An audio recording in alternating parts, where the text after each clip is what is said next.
여러분 안녕하십니까? 기록 오늘을 남아 어제를 빚다 기록물 가치 개발론 강의를 시작할까 합니다.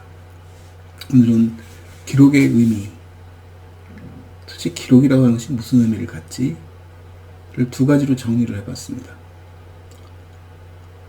어떻게 보면 그것이 담고 있는 내용과 절차, 구조에 대한 얘기를 할까 합니다. 우리가 보통 기록이라고 말하면 어떤 실제 우리 어떤 삶의 한 부분을 담아내는 작업, 그것이 글이 되었던, 사진이 되었던, 영상이 되었던 그 매체는 방법은 굉장히 다양할 수 있지만 그걸 어느 한 시간, 한 텀, 한 공간들을 잡아내는 작업을 우리가 기록이라고 말을 합니다.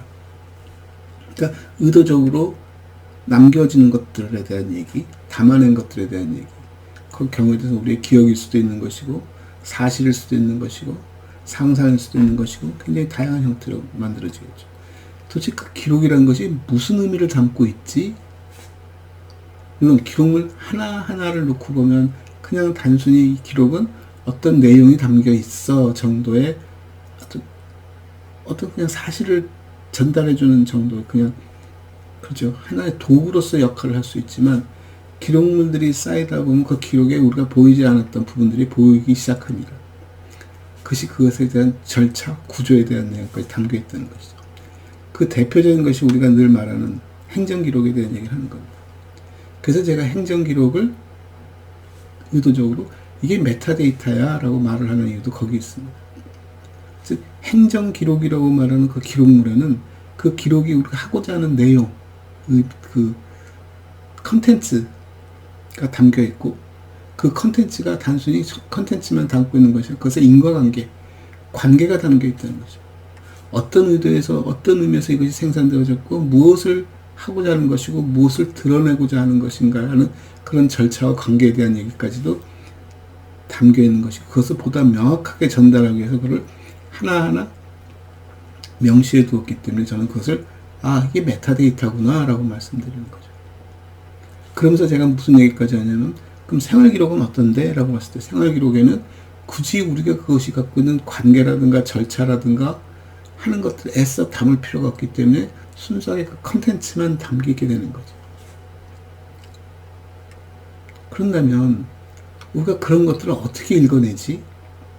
우리가 수년의 시간이 흐른 다음에 그 기록물을 봤을 때는 단순히 어떤 한순간의 기록, 예를 들어서 사진이라면 사진에 담겨있는 장면, 그 배경과 인물에 대한 얘기를 봤을 때 이게 누구인지, 여기가 어디인지, 왜 찍었는지, 이들은 어떤 관계가 있는지, 이게 어떤 상황에서 찍힌 것인지에 대한 정보가 거의 안 들어있습니다. 물론 일부 사람들은 그 속에서 많은 정보를 얻으려고 노력도 하고 또 많은 정보를 얻어낼 수도 있습니다. 그 많은 정보를 얻어낼 수 있는 것들이 뭐냐면 그 사진 속에 담겨있는 많은 데이터들이, 많은 것들의 연결고리들이 존재하기 때문에 얻어낼 수 있다는 것이죠. 그 속에 있는 건물의 양식이 어느 시대의 양식과 유사하다라는 것, 그 다음에 거기에 실려있는 인물들이 한 사람이 누구이고 그 사람의 그 당시의 교우관계라든가 친분관계를 놓고 봤을 때 누구일 거라는 것, 입고 있는 의상에 대한 문제라든가 날씨에 대한 얘기를, 이 여러 가지를 종합했을 때 그 사람의 나이를 짐작하게 되고 그 사람이 그때 했던 일에 대한 짐작과 그 사람이 어디에 움직였을 거라는 그런 동선에 대한 기록들을 우리가 뒤져서 묶으면 그 관계를 우리가 알아낼 수 있는 것이죠. 그래서 그런 것들을 알게 되면 그 다음에 이런 것들을 좀 쉽게 알아볼 수 있도록 연결 짓는 작업이 필요한 것이고 그 연결 짓는 작업에 제가 메타 기록이라는 실제 하지 않은 기록이지만 이런 기록들의 관계나 기록들의 어떤 절차적인 부분들을 인지한 후에 만들어진 생성되어진 기록들을 메타 기록이라고 하자라고 제가 한번 얘기를 한 적이 있습니다. 그래서 우리가 기록을 쳐다볼 때는 항상 기록 연구자의 시각에서 쳐다보면 저 기록이 무엇일까를 밝혀내는 작업. 그래서 기록을 연구하거나 기록을 수집하는 사람들은 그런 기록들을 받아다가 그 기록이 갖고 있는 의미를 파헤치기 시작하죠. 그 관련된 사람들을 찾아서 인터뷰를 따기도 하고 유사한 기록들을 찾아서 그 연결 속에서 이 기록이 담고 있는 내용을 명확하게 표현해 줌으로써 그 기록이 갖고 있는 의미를, 그 기록의 가치를 좀 더 부각시켜 줄 수 있는 일을 할 수 있는 것이고, 경우에 따라서는 어느 일정 시간이 지나고 일정량의 기록들이, 관련된 기록들을 수합하게 되면 그것을 가지고 하나의 줄거리를 만들어서 그것을 전시를 할 수도 있습니다. 그래서 기록을 전시한다, 아니 뭐 기록을 떠나서 전시를 한다는 것의 의미는 무엇인가의 대상물들을 진열함으로써, 배열함으로써 사람들로 하여금 그것을 의미를 읽어갈 수 있게끔 해주는, 뭐 책을 읽는 것과 똑같은 작업이라고 봅니다. 책도 어느 한 대목을 펴서 읽으면 잘 납득이 안 되지만 그걸 확장해서 전체를 쳐다보거나 그것을 구조화시켜주는 여러 가지 틀이 있습니다. 그래서 우리가 타이틀, 제목이 붙어 있고 목차가 붙어 있고 그 목차에 순차적으로 나열되어 있음으로써, 그리고 나열하는 방법도 가시적으로 가독성을 높이기도 하고 사람들에게 어떤 화면의 전환들을 알리기 위해서 글자체를 바꾸거나 폰트의 사이즈를 바꾸는 작업을 합니다. 연극도 마찬가지입니다. 연극을 공연하는 작업 속에서 무대를 몇 번 바꾸느냐와 같은 무대에서 장면을 몇 번 바꾸느냐에 있어서 몇 막, 몇 장이라는 식으로 구조화시키고 그 구조에 따라서 하나씩 독립성을 부여하고 그 독립성이 부여된 것들이 연속성을 갖도록 만들고 인과관계를 부여함으로써 전체 줄거리를 이해하게끔 하든, 이 모든 것이 실은 우리가 전시나 연극이나 이런 것들을 통해서, 우리가 책을 통해서 이렇게 쭉 쳐다보듯이 기록물이란 것 자체가 자기를 증거하고 무엇인가를 증거하기 위해서 만들어진 어떤 상황, 어떤 그 내용들을, 그것을 보다 더 증거하기 쉽게 하기 위해서 그것들의 관계를 설정해 줌으로써 그 기록물 하나하나의 가치를 더 높이고 그 기록물 하나하나의 증거적 가치를 상당히 보강해 줄 수 있다라고 볼 수 있는 것이죠. 그래서 행정기록은 그것이 절차적인 어떤 행정 틀, 구조 속에서 진행되어지기 때문에 그 절차를 쉽게 우리가 파악할 수 있을 뿐만 아니라 그 절차에서 어떤 일이 벌어지는지에 대한 컨텍스트도 다 이미 구성되어 있고 이미 그렇게 전제되었기 때문에 쉽게 우리가 그것을 읽어갈 수 있고 쉽게 파악할 수 있게 되는 것입니다. 일반 생활기록도 아무런 근거 없이 절차 없이 그냥 무작위로 생산되어진 것 같지만 그런 것들 하나 둘 모아놓고 소위 말하는 그 구조, 관계와 절차를 만들기 시작하고 그들이 갖고 있는 컨텍스트를 밝혀내기 시작하면 그 기록들 하나하나는 전부 다 살아나겠죠. 의미 있게끔. 굉장히 다양한 정보를 전달해 줄 수 있을 거라고 봅니다. 그게 소위 말하는 데이터 사이언스를 하거나 매니지먼트 인포메이션 서비스 시스템, 그 MIS, 경영정보 시스템을 가동한다든가 하는 이 모든 것들의 배경은 전부 실질적인 데이터에 근거하신 것이고 그 데이터가 조금 모아진 것들을 기록이라는 이름으로 우리가 다루고 있을 뿐이지 전부 다 데이터를 취급하는 방법에 대한 얘기고 데이터를 철저하게 다루는 방법들이 바로 그런 절차와 내용, 그런 구성들을 어떻게 만들어가느냐가 중요하다는 것이죠. 우리가 컴퓨터 프로그램 언어를 배울 때도 프로그램이라는 것이 뭐지? 그러면 결국 절차에 대한 얘기를 하는 것입니다. 프로그램이 갖고 있는 효용성에 대한 얘기를 하면 이 일이 한 번만 진행되고 말 것인지 아니면 이런 일들을 반복적으로 우리가 시행할 의미가 있는지를 파악하고 반복적으로 시행될 것이다 라고 전제되어지면 그것을 구조화하기 시작합니다. 그게 뭐 어떤 조직이 되었던 어떤 업무가 되었던 어떤 프로세스 한 과정을 정리를 하고 소위 매뉴얼을 만들죠. 일은 이렇게 진행하는 거야.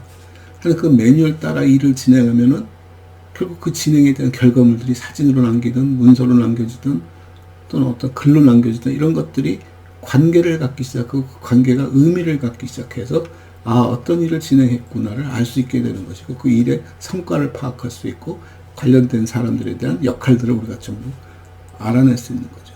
그래서 그런 프로시저, 하나의 흐름, 하나의 프로세스를 설계하고 만들어내는 작업이 실은 굉장히 중요한 일입니다.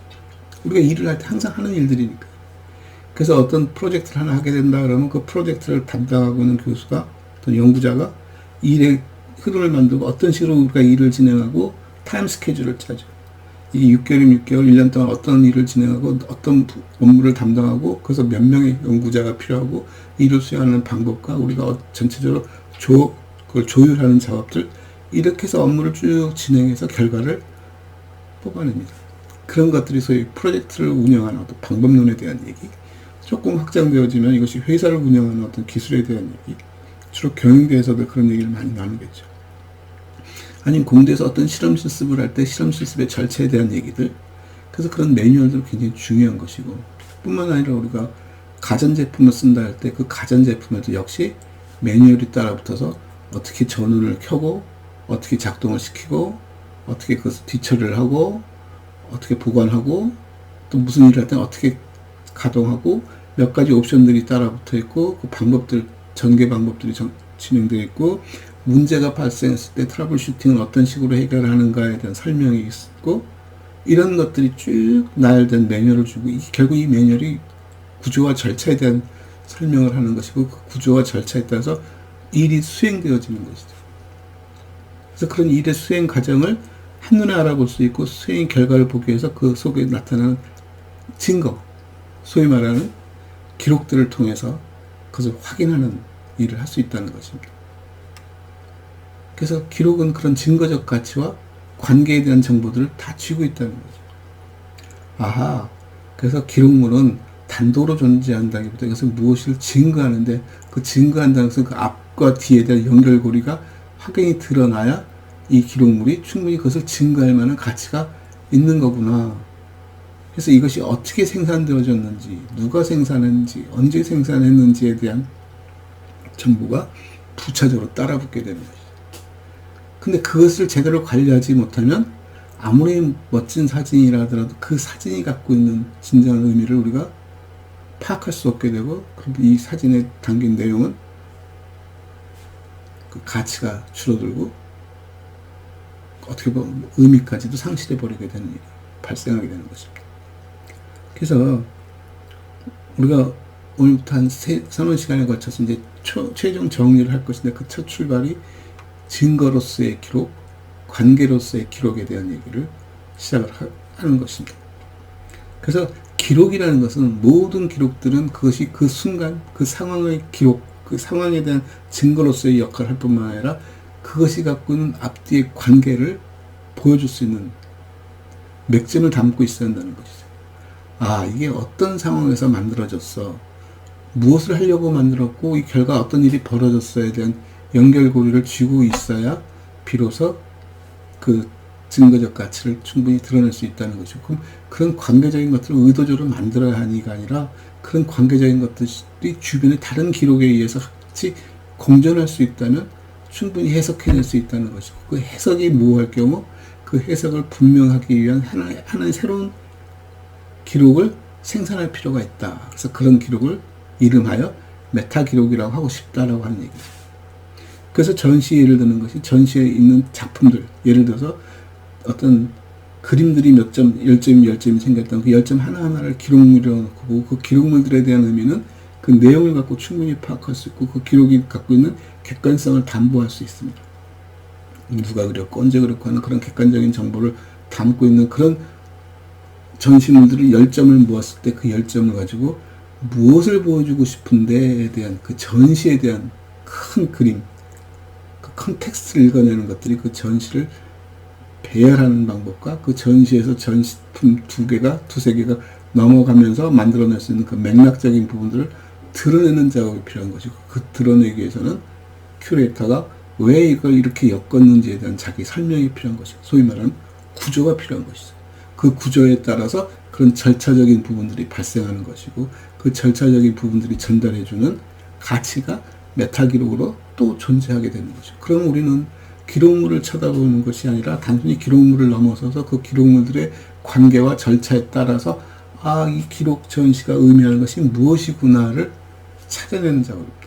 경우에 따라서는 어떤 기록물들은 어떤 작품들은 다른 전시에서 다른 맥락과 구조 속에서 전시되어질 때는 또 다른 해석이 가능할 수도 있겠죠.